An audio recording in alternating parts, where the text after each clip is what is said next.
Okay, the next speaker is Charles Parcells.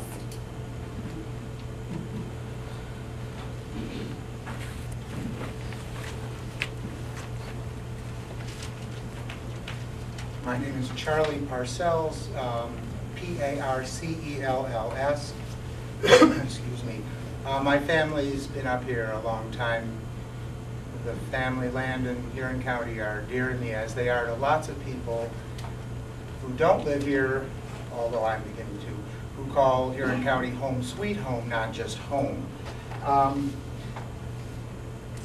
the MPSC's website it says, a determination must be made that designation of a wind zone does not represent an unreasonable threat to the public convenience, health, and safety, and that any adverse impacts on private property values are minimal.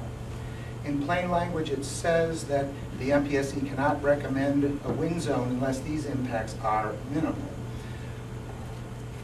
The true cash value of residential property in Huron County alone is several $billions and exceeds the value of property classed agricultural. When a Southeast Michigan TV news channel, encouraged by the state, I presume, that's what they said when I called them, promotes 5,000 windmills in the thumb in the next 5 years, it can only be a public relations disaster for residential real estate. It's common sense that nobody is shopping for a wind farm dream house.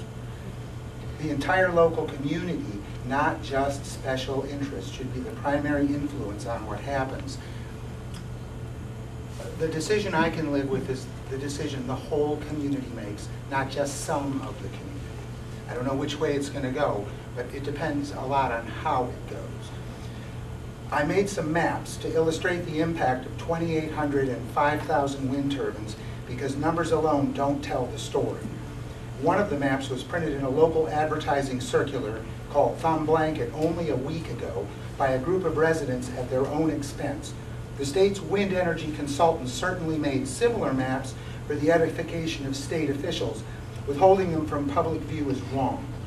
I can't decide if the thumb needs the protection of the state or protection from the state. The mega wind farm idea is too reminiscent of the 655 square mile sewage farm and the 25 square mile energy center proposed for the thumb 37 and 30 years ago, local history.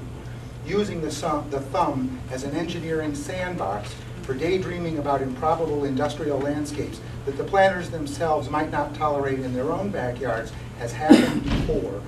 Putting a sewage farm and energy center in the thumb were bad ideas.